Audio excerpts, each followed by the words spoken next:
Hola, mi nombre es José León Calderón Casanova y soy estudiante de la experiencia educativa de propedéutica clínica en la Facultad de Medicina de la Universidad Veracruzana, Campus Poza Rica.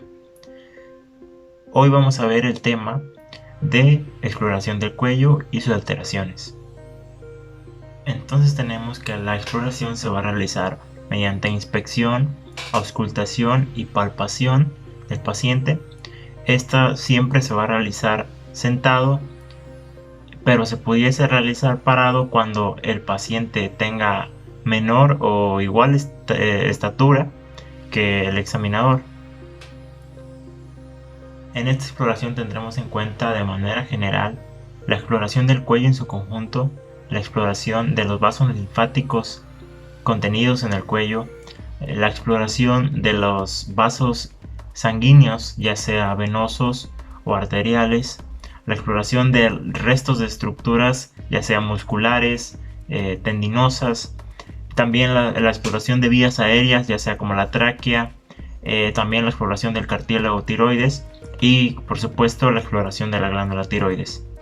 En la exploración del cuello en su conjunto debemos explorar su forma, si este es corto, si es largo, si es de un tamaño normal, también volumen, si es ancho, delgado o normal, también su posición, si esta es central, con cierta desviación lateral, en flexión, en extensión, también su movilidad, latidos y la presencia o no de tumoraciones, incluso ingurgitaciones o frémito. La forma normal del cuello puede ser modificada por algunas anomalías congénitas, ya sea el síndrome de Klippel-Feil, que básicamente va a ser la fusión de algunas de las vértebras cervicales, también síndromes como el de Turner, algunas formaciones tumorales, incluso también tortícolis congénito que pueden alterar la morfología, como dije, del cuello. El examen osteoarticular y de la movilidad debe de comenzar por la ubicación de la apófisis espinosa de la séptima cervical, ya que de ahí vamos a partir para localizar las siguientes estructuras anatómicas que vamos a explorar. También debemos proseguir con la palpación de masas musculares posteriores y también vamos a identificar la cara lateral del músculo esternocleidomastoideo, que va a ser un principio en nuestra exploración a manera de encontrar las estructuras ya sea vasculares, incluso respiratorias, y tener una referencia de acuerdo a la apófisis espinosa de la séptima vértebra y al músculo esternocleidomastoideo, que va a dividir en distintos sectores o triángulos al cuello. Y también vamos a realizar la evaluación de movilidad, si hay o no dolor y si hay cierta facilidad de movimiento o cierta privación del mismo, respecto a los músculos del paciente y a los tendones involucrados. El estudio de los linfáticos del cuello va a ser un aspecto fundamental de la exploración del cuello. En este caso, ya dada la amplia cantidad de ganglios contenidos en el mismo y en el cuerpo en general, y este es un signo de alarma o un signo de consulta en el caso de alguna inflamación de este tipo de ganglios. La palpación ganglionar se va a realizar mediante la maniobra de deslizamiento con uno o dos dedos del examinador, y también siempre va a resultar difícil el diagnóstico diferencial de alguna de estas masas eh, crecidas o agrandadas, digámosle. Y si hay alguna duda respecto a ello, debe de realizarse un estudio ecográfico para confirmar y o corregir el diagnóstico. Tenemos que vamos a examinar ciertos ganglios, ya sea algunos cervicales anteriores, ganglios cervicales posteriores, ganglios sumentonianos, submaxilares, suboccipitales, ganglios mastoideos y retroauriculares, y los ganglios supraclaviculares.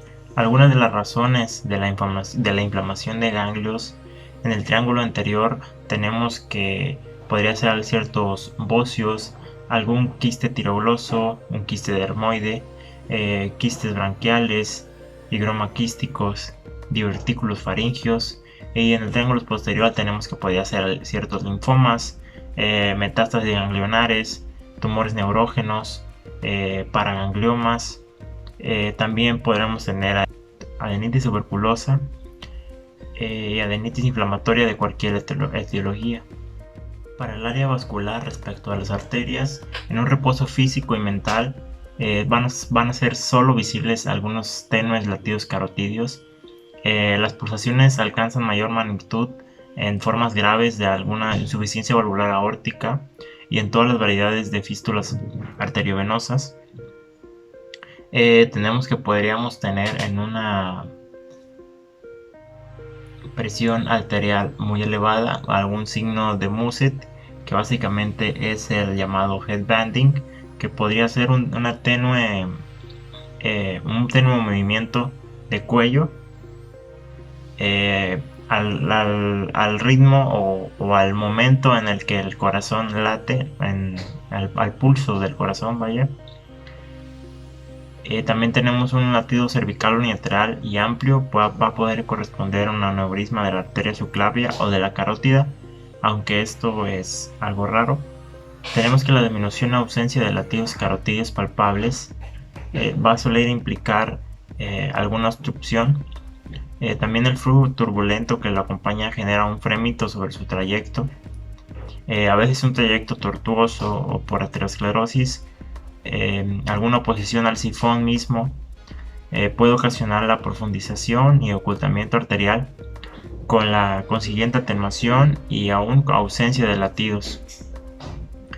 Para este tipo de examen, para tener una cierta precisión en el diagnóstico, es importante realizar un examen ecodoppler carotídeo para evaluar la cantidad de fluidez en la arteria y qué tanta sangre está pasando por la misma.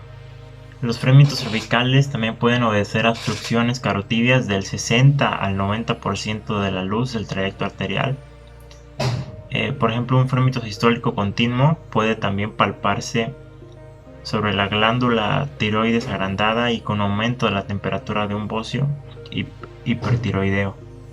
En el caso de la parte vascular venosa, la turgencia, que va a ser la expresión de la presión venosa sistémica, las pulsaciones o pulso venoso, que van a ser traducción visible del ciclo cardíaco y sus alteraciones. La observación de una vena yugular turgente o ingurgitada es la expresión de una dificultad en el retorno venoso generado a nivel del mediastino o de las cavidades cardíacas. Además de distensión venosa, se observa cierta circulación y edema en el cuello, parte superior del tórax y extremo proximal de miembros superiores. Se está ante la presencia de un síndrome mediastínico causado por una compresión de la vena cava superior. Ahora, en el examen de la tráquea se puede reconocer mediante la palpación, ya que está en la línea media.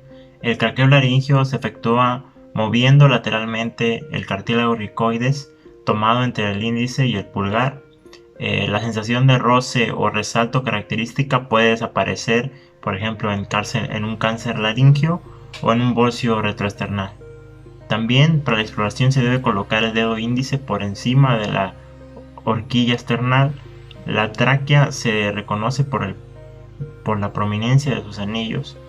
El dedo se debe desviar hacia ambos lados para evaluar el espacio que separa la tráquea de los esternocleidos mastoideos.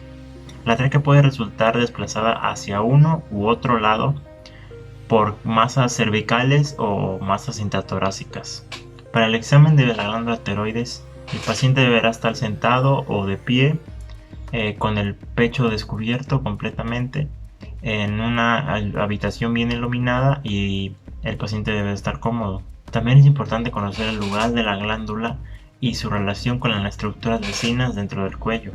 La OMS ha propuesto como forma simplificada la regla de los pulgares, en la que se considera que una persona tiene bocio cuando el tamaño de cada uno de los lóbulos supera el tamaño de la falange distal de su dedo pulgar. El tamaño de la glándula tiroides no se relaciona estrictamente con su fusión, dado que pueden existir bocios con función normal o alterada. En general, el 80% de los bocios son eutiroideos, es decir, tienen una función tiroidea normal. Un 10% van a ser hipotiroideos y el 10% restante va a ser hipertiroideos. Por ejemplo, la detección de alguna anomalía obliga a definir su ubicación, el tamaño, superficie, consistencia, fluctuación, movilidad o fijeza, sensibilidad, estremecimientos y latidos, y las adenopatías asociadas.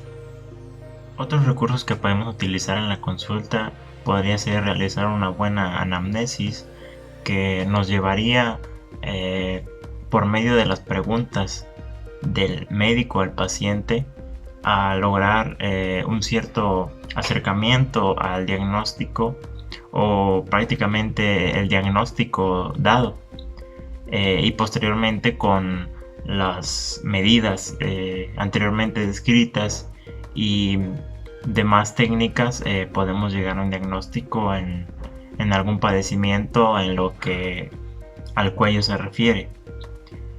También, por ejemplo, otros recursos o medidas que se pueden dar sería también englobar toda la consulta, no solamente al área del cuello. Es decir, por ejemplo, si hay algún problema carotidio, un problema vascular, también podemos englobarlo con algún chequeo de presión, un chequeo de frecuencia cardíaca, etcétera, que nos pueda ayudar a englobar, como dije, la consulta y dar un diagnóstico y un tratamiento posteriormente mejor fundamentado, dado con una consulta completa.